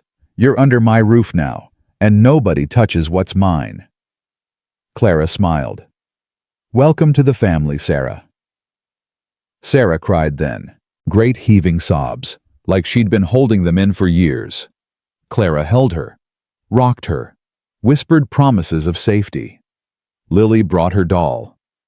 "Grace keeps bad dreams away. You can borrow her." Sarah took the doll, held it like a lifeline. "Thank you." That night after Sarah fell asleep, Ethan and Clara sat outside. The stars were bright. The air was cool. "We can't keep collecting strays," Ethan said. Clara laughed. "Why not? We're good at it." "Clara, I'm serious. Dawes will come. And when he does, we'll handle it, like we handled Garrett." "That's what I'm afraid of." She took his hand. "Ethan, that girl needs us. Just like I needed you. We can't turn her away." "I know. I don't want to lose you. Or Lily. Or this baby." Clara's other hand went to her belly. "You won't. We're strong. All of us." "Yeah, we are." They sat in silence. Then Clara said, "Do you ever think about Rebecca?" "Every day." Whoa. "Do you think she'd approve of us, of this life?" Ethan looked at the stars. "Yeah, I think she would." "How do you know?" "Because she wanted me to be happy. And I am. For the first time in years, I'm happy." Clara leaned against him. "Me too." Morning came with trouble.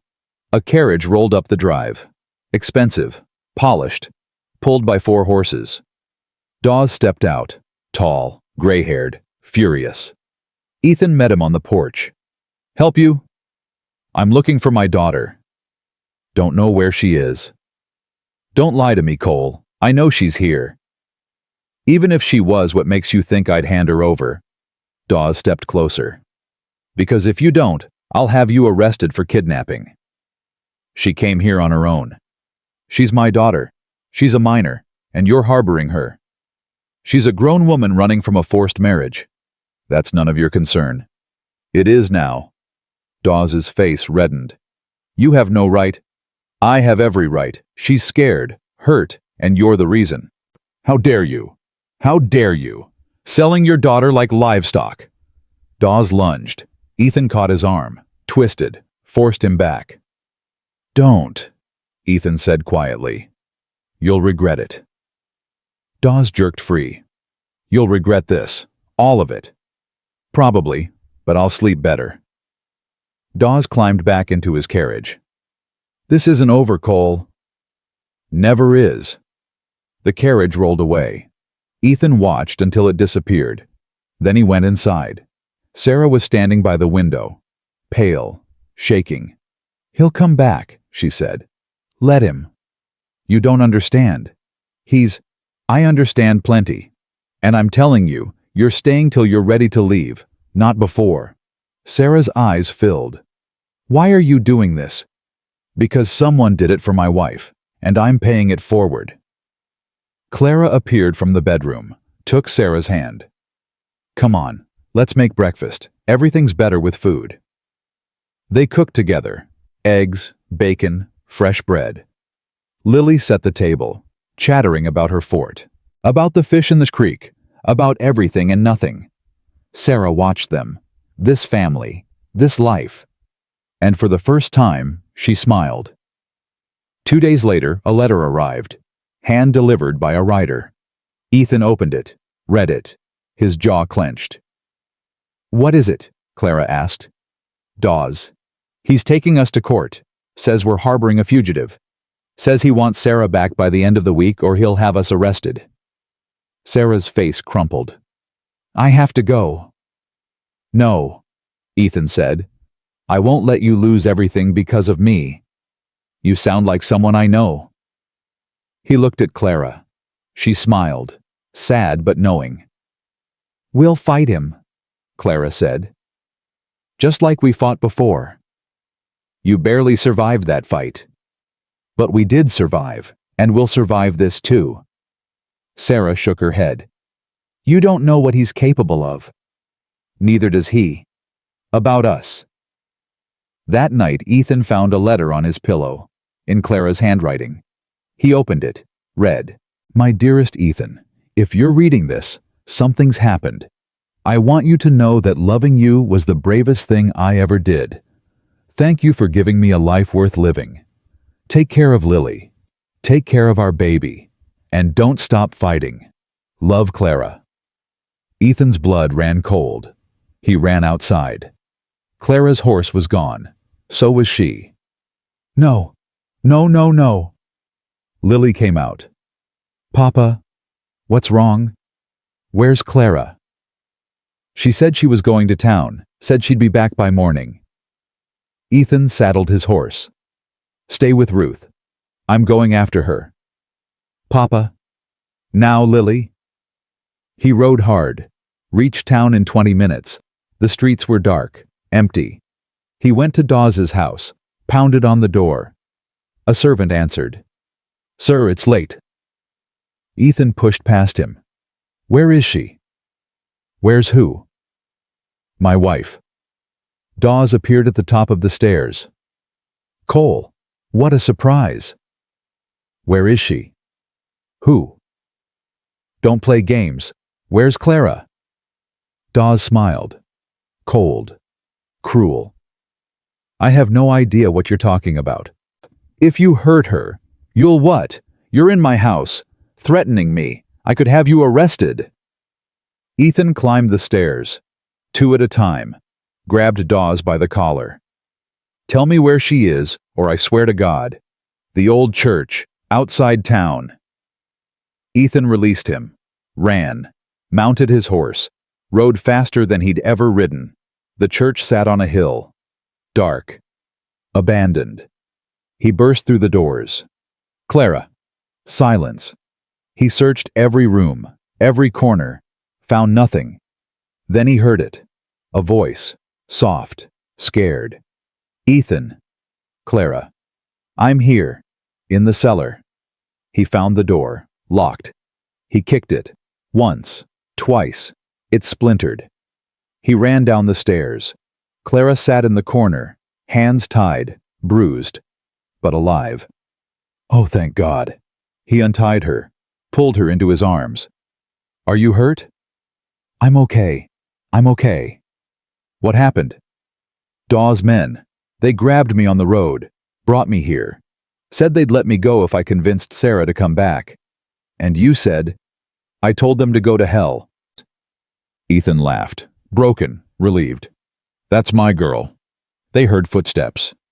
Ethan pushed Clara behind him, drew his gun. Dawes appeared at the top of the stairs, with 5 men, all armed. "Cole, you're persistent. I'll give you that."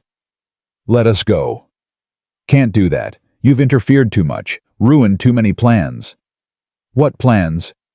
"Sarah's marriage, the land deal, everything." "What land deal?" Dawes smiled. "Her husband-to-be wanted your ranch. I promised I'd deliver, but you kept getting in the way." "So this was never about Sarah?" "Of course not. It was about money. It's always about money." Ethan raised his gun. "Let us go, or I shoot you where you stand." "You're outnumbered." "Don't care." Dawes nodded. His men raised their guns. Ethan pushed Clara toward the back door. "Run." She hesitated. "Ethan." "Run." She ran. Ethan fired. Dove for cover. Bullets ricocheted off stone. He fired again. Hit one of Dawes' men. The man fell. Ethan reloaded. Fired. Another man down. But there were still 3 left, plus Dawes. He heard horses, shouting. Then the doors burst open. Ruth, Jacob, the shopkeeper, a dozen townspeople, all armed. "Dawes!" Ruth shouted. "Put the guns down!" Dawes spun. "This is none of your business." "It's all our business. We're done letting men like you hurt good people." Jacob stepped forward. "It's over, Dawes. You lost." Dawes looked around, at his men, at the townspeople, at Ethan. Then he ran. He made it 3 steps before Ruth shot him in the leg. He fell, screaming, cursing. "That's for Clara," Ruth said. "And every other woman you've hurt." The sheriff arrived minutes later. Arrested Dawes. Arrested his men. Took them all away. Ethan found Clara outside. Shaking, he held her. "It's over," he said. "Is it really?" "Yeah, it is." She cried. He held her tighter. Ruth came over, put a hand on Clara's shoulder. "You're a fighter," Ruth said. "Just like Rebecca was." Clara looked up. "You think she'd approve of me?" "I think she's smiling down right now, proud as hell." They went home. Sarah was waiting on the porch. She ran to them, hugged Clara. "I'm so sorry. This is all my fault." "No," Clara said. "It's not. You were just trying to survive. We all are. What happens now? Now you decide. You want to stay. You stay. You want to go. We'll help you. But it's your choice." Sarah thought about it. Then she nodded. "I want to stay, if that's okay." "More than okay." They went inside, made tea, sat together. A family built from broken pieces, held together by love and stubbornness. Lily climbed into Sarah's lap. "Are you my sister now?" Sarah smiled. "I guess I am." "Good. I always wanted a sister." Ethan looked at Clara. She had her hand on her belly. Their baby growing. Their life expanding. Their future bright. "You okay?" he asked. "I'm perfect." "Yeah, you are."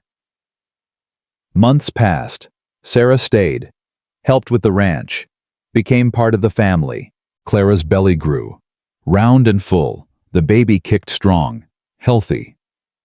One night, Clara woke Ethan. "It's time." He shot out of bed. "Now. Now." He ran for Ruth, woke the whole town getting her. Ruth came, calm, steady.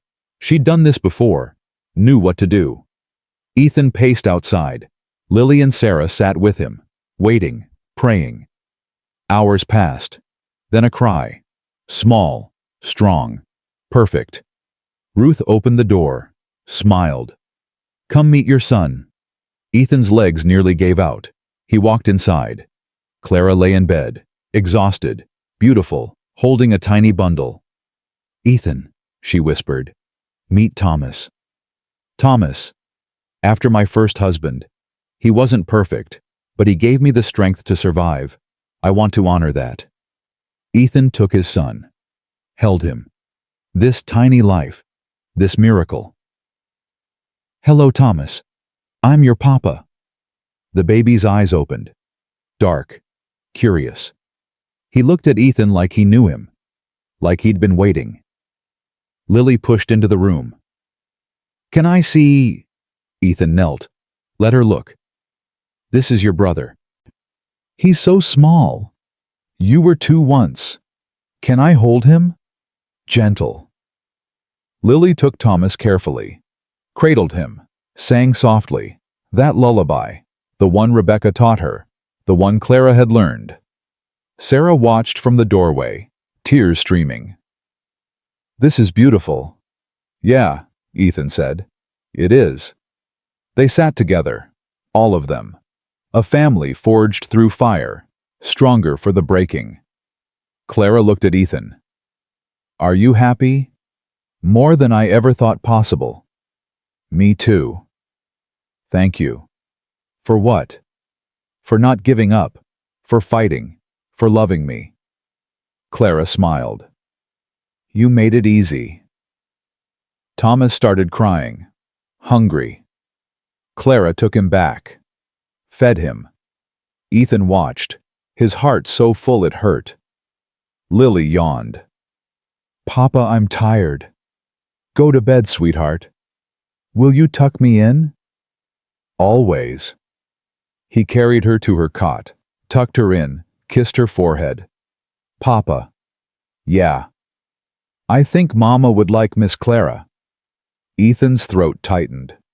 "I think so too. And I think she'd like Thomas." "Definitely." "Do you still miss her?" "Every day. But it's a good missing now, not a sad one." "Good, because you seem happy." "I am, sweetheart. I really am."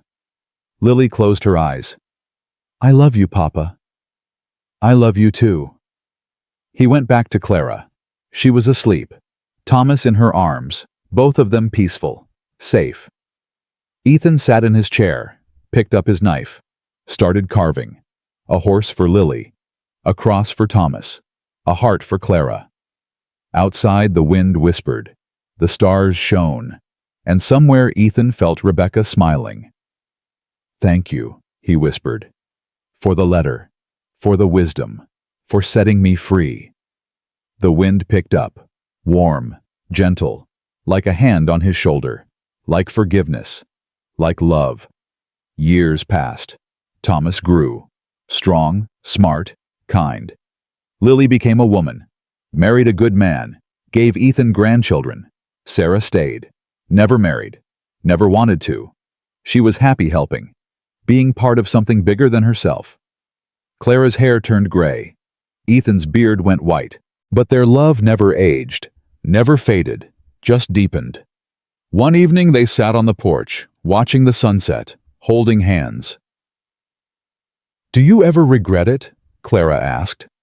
"Regret what?" "Taking me in, fighting for me, building this life." Ethan turned to her, cupped her face. "Not for a second." "Even with all the trouble." "Especially with the trouble made us who we are." Clara smiled. "I love you, Ethan Cole." "I love you too, Clara Cole."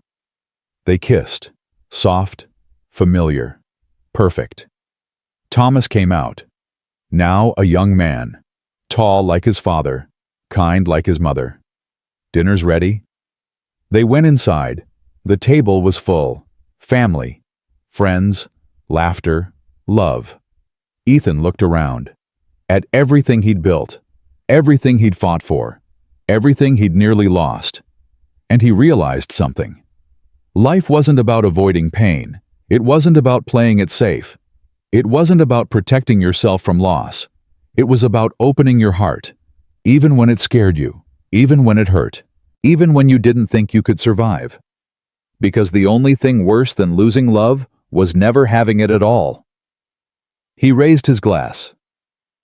To family, to second chances, to never giving up. Everyone echoed him. To never giving up. They drank. They ate. They celebrated life in all its messy, beautiful, imperfect glory. And when Ethan finally laid down that night, Clara beside him, he closed his eyes with a smile, because he'd found what he'd been searching for, what Rebecca had wanted for him, what he'd thought was impossible. He'd found home, not in a place, but in a person, in a family, in love that refused to die, and that was worth every fight, every scar, every moment of fear, because love, real love, was always worth it, always.